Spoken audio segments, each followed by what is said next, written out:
हरे कृष्णा, राधे राधे।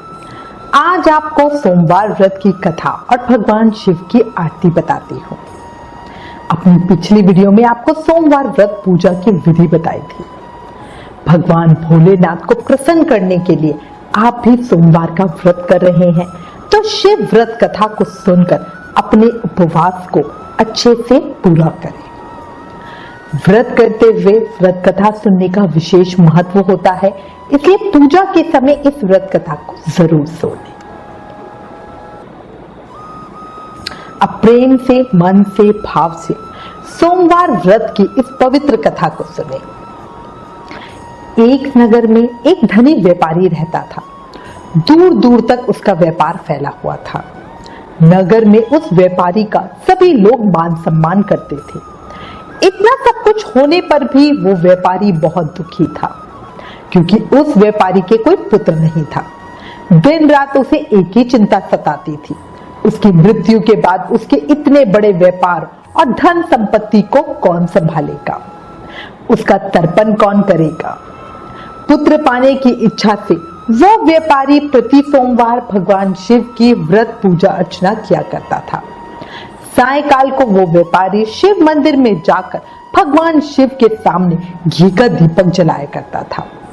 उस व्यापारी की भक्ति देखकर एक दिन पार्वती जी ने भगवान शिव से कहा, हे प्राणनाथ, ये व्यापारी आपका सच्चा भक्त है।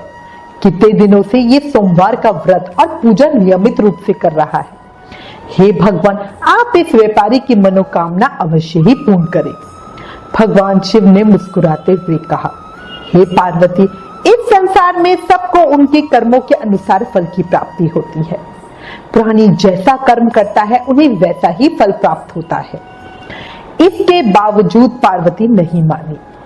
उन्होंने आग्रह करते हुए कहा, नहीं प्राणनाथ, आपको इस व्यापारी की इच्छा पूरी करनी ही पड़ेगी। यह आपका अनन्य भक्त है। हर सोमवार आपका विधिवत व्रत करता है, पूजा अर्चना करता है, आपका भोग लगाकर एक समय भोजन ग्रहण करता है। आपको इसे पुत्र प्राप्ति का वरदान देना ही होगा। पार्वती जी का इतना आग्रह देखकर भगवान शिव ने कहा, सिर्फ तुम्हारे कहने पर मैं इस व्यापारी को पुत्र प्राप्ति का वरदान देता हूँ, लेकिन इसका पुत्र 13 वर्ष से अधिक जीवित नहीं रहेगा। उसी रात भगवान शिव ने स्वप्न में उस व्यापारी को दर्शन देकर उसे पुत्र प्राप्ति का वरदान दिया और उसके पुत्र के 13 वर्ष तक की आयु की बात भी बताई। भगवान के वरदान से व्यापारी को खुशी तो हुई, लेकिन पुत्र की अल्पायु की चिंता ने उस खुशी को खत्म कर दिया। व्यापारी पहले की तरह सोमवार का विधि व्रत करता रहा। कुछ महीने पश्चात उसके घर एक अति सुंदर पुत्र उत्पन्न हुआ। पुत्र जन्म से व्यापारी के घर में बहुत खुशियां मनाई गई। बहुत धूमधाम से पुत्र जन्म का उत्सव मनाया गया। व्यापारी को पुत्र जन्म की अधिक खुशी नहीं थी, क्योंकि उसे पता था कि उसके पुत्र की अल्पायु है। ये रहस्य उसने घर में किसी को नहीं बताया। जब पुत्र 12 साल का हुआ तो व्यापारी ने उसे शिक्षा प्राप्त करने के लिए वाराणसी भेजने का निश्चय किया। व्यापारी ने पुत्र के मामा को बुलाया और कहा कि तुम पुत्र को शिक्षा प्राप्त करवाने के लिए वाराणसी छोड़ाओ। लड़का अपने मामा के साथ शिक्षा प्राप्त करने के लिए चल दिया। रास्ते में जिस भी जगह पर मामा और भांजा रात्रि विश्राम के लिए रुकते थे, वो वहां पर यज्ञ और ब्राह्मणों को भोजन कराते थे। लंबी यात्रा के बाद मामा और भांजा एक नगर में पहुंचे। उस नगर के राजा की कन्या के विवाह की खुशी में पूरे नगर को बहुत सुंदर सा सजाया गया था। निश्चित समय पे बारात आ गई, लेकिन वर का पिता अपने बेटे की एक आंख से काना होने के कारण बहुत चिंतित था। उसे इस बात का भय सता रहा था कि जब राजा को इस बात का पता चलेगा तो कहीं वो विवाह करने से इनकार ही ना करते, इससे उसकी बदनामी होगी। वर के पिता ने लड़के को देखा तो उसके मस्तिष्क में एक विचार आया। उसने सोचा, क्यों ना इस लड़के को दूल्हे की जगह पर बिठा दूं और राजकुमारी के साथ विवाह करा दूं। विवाह के बाद इसको धन देके विदा कर दूंगा और राजकुमारी को अपने नगर में ले जाऊंगा। वर के पिता ने इसी संबंध में लड़के के मामा से बात की। मामा ने धन मिलने के लालच में वर के पिता की बात स्वीकार कर ली। लड़के को दूल्हे के वस्त्र पहनाकर दूल्हे की जगह पे बिठा दिया और राजकुमारी के साथ उसका विवाह करवा दिया। राजा ने बहुत सा धन देकर राजकुमारी को विदा किया। लड़का जब वापस लौट रहा था तो उससे सच नहीं छिप सका। उसने राजकुमारी की ओढ़नी पे लिख दिया, राजकुमारी तुम्हारा विवाह तो मेरे साथ हुआ है, मैं तो वाराणसी में शिक्षा प्राप्त करने के लिए जा रहा हूँ। अब तुम्हें जिस नवयुवक की पत्नी बनना पड़ेगा वो कान्हा है। जब राजकुमारी ने अपनी ओढ़नी पर ऐसा लिखा हुआ पाया तो उसने कान्हे लड़के के साथ जाने से इनकार कर दिया। राजा ने सब बातें जानकर राजकुमारी को महल में रख लिया। उधर लड़का अपना मामा के साथ वाराणसी पहुंच गया। गुरुकुल में पढ़ना शुरू कर दिया। जब उसकी आयु 13 वर्ष पूरी होने लगी तो उसने यज्ञ किया। यज्ञ की समाप्ति पे ब्राह्मणों को भोजन कराया और खूब अन्न वस्त्र दान दिया। रात को अपने शयन कक्ष में सो गया। शिव के वरदान के अनुसार शयन अवस्था में ही उसके प्राण पखेरु उड़ गए। सूर्योदय होने पर मामा भांजे को मृत देखकर रोने पीटने लगा। आसपास के लोग भी एकत्र होकर दुख प्रकट करने लगे। मामा के रोने विलाप करने के स्वर समीप से गुजरते हुए भगवान शिव और माता पार्वती ने भी सुने। पार्वती जी ने भगवान से कहा, हे प्राणनाथ, मुझसे इसके रोने के स्वर सहन नहीं हो रहे, आप इस व्यक्ति के कष्ट अवश्य दूर करें। भगवान शिव ने पार्वती जी के साथ अदृश्य रूप में समीप जाकर देखा तो पार्वती जी से बोले, पार्वती, ये उसी व्यापारी का पुत्र है, मैंने इसे 13 वर्ष की आयु का वरदान दिया था, अब इसकी आयु तो पूरी हो गई है। पार्वती जी ने फिर भगवान शिव से निवेदन किया, हे प्राणनाथ, आप इस लड़के को जीवित करें, नहीं तो इसके माता पिता पुत्र की मृत्यु के कारण रो रो कर अपने प्राणों का त्याग कर देंगे। इस लड़के का पिता तो आपका परम भक्त है, वर्षों से सोमवार का व्रत करते हुए आपको भोग लगा रहा है। पार्वती जी के इस प्रकार आग्रह करने पर भगवान शिव ने उस लड़के को जीवित होने का वरदान दे दिया और कुछ ही पलों में वो लड़का जीवित होकर उठकर बैठ गया। शिक्षा समाप्त करके लड़का मामा के साथ अपने नगर की ओर चल दिया। दोनों चलते चलते वापस उसी नगर में पहुंचे जहां उसका विवाह हुआ था। उस नगर में भी यज्ञ का आयोजन किया। यज्ञशाला के पास से गुजरते हुए नगर के राजा ने यज्ञ का आयोजन देखा। राजा ने उस लड़के को तुरंत ही पहचान लिया।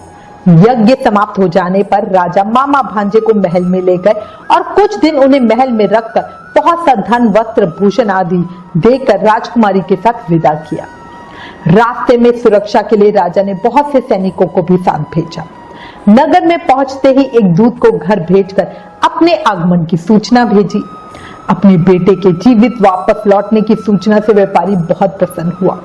भूखे प्यासे रहकर व्यापारी और उसकी पत्नी बेटे की प्रतीक्षा कर रहे थे। व्यापारी और उसकी पत्नी ने ये प्रतिज्ञा कर रखी थी कि यदि उन्हें अपने बेटे की मृत्यु का समाचार मिला तो वो दोनों भी अपने प्राण त्याग देंगे। व्यापारी अपनी पत्नी और मित्र के साथ नगर के द्वार पर पहुंचा।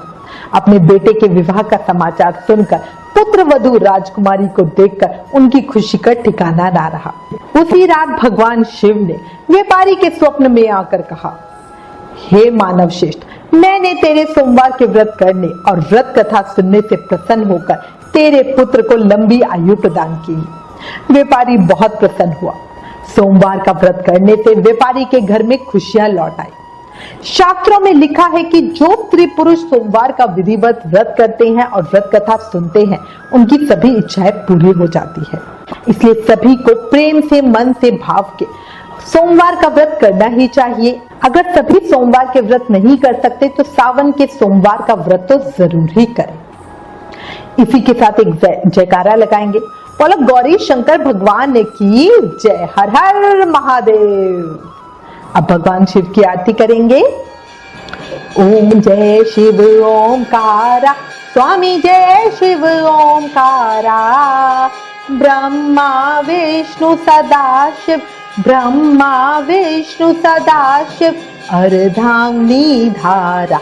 ओम जय शिव ओमकारा, एकानन चतुरानन पंचानन राजे, स्वामी पंचानन राजे, हंसासन गरुणासन, हंसासन गरुणासन, वृक्ष वाहन साजे। ओम जय शिव ओमकारा, दो भुज चार चतुर्भुज, 10 भुज अति सोहे, स्वामी 10 भुज अति सोहे, त्रिगुण रूप निरखते त्रिभुवन जन मोहे। ओम जय शिव ओंकारा। अक्षमाला वनमाला मुंडमाला धारी स्वामी मुंडमाला धारी। त्रिपुरारी कंसारी करमाला धारी। ओम जय शिव ओंकारा। श्वेतांबर पीतांबर बागांबर अंगे स्वामी बागांबर अंगे। सनकादिक गरुणादिक भूतादिक संगे। ओम जय शिव ओंकारा। करके मध्य कमुंडल चक्र त्रिशूलधारी स्वामी चक्र त्रिशूलधारी। सुखकारी दुखहारी जग पालनकारी। ओम जय शिव ओंकारा। ब्रह्मा विष्णु सदाशिव जानत अविवेका स्वामी जानत अविवेका। मधु कैटब दऊ मारे मधु कैटब दऊ मारे सुर भयहीन करे। ओम जय शिव ओंकारा। लक्ष्मी सावित्री पार्वती संगा पार्वती अर्धांगी शिव लहरी गंगा। ओम जय शिव ओंकारा। पर्वत सोहे पार्वती शंकर कैलाशा स्वामी शंकर कैलाशा। भांग धतूर का भोजन भांग धतूर का भोजन भस्मी में वासा। ओम जय शिव ओंकारा। जटा में गंग बहत है गलन मुंड माला स्वामी गलन मुंड माला। शेष नाग लिपटत है ओढ़त मृग छाला। ओम जय शिव ओंकारा। काशी में विराजे विश्वनाथ नंदी ब्रह्मचारी स्वामी नंदी ब्रह्मचारी। नित्य उठ दर्शन पावत नित्य उठ दर्शन पावत महिमा अति भारी। ओम जय शिव ओंकारा। त्रिगुण स्वामी जी की आरती जो कोई जन गाता स्वामी प्रेम सहित गाता। कहत शिवानंद स्वामी रटत हरि हर स्वामी मन वांछित फल पाता। ओम जय शिव ओंकारा। स्वामी जय शिव ओंकारा। बोलो हर हर महादेव। जय शिव शंभू जय शिव शंभू।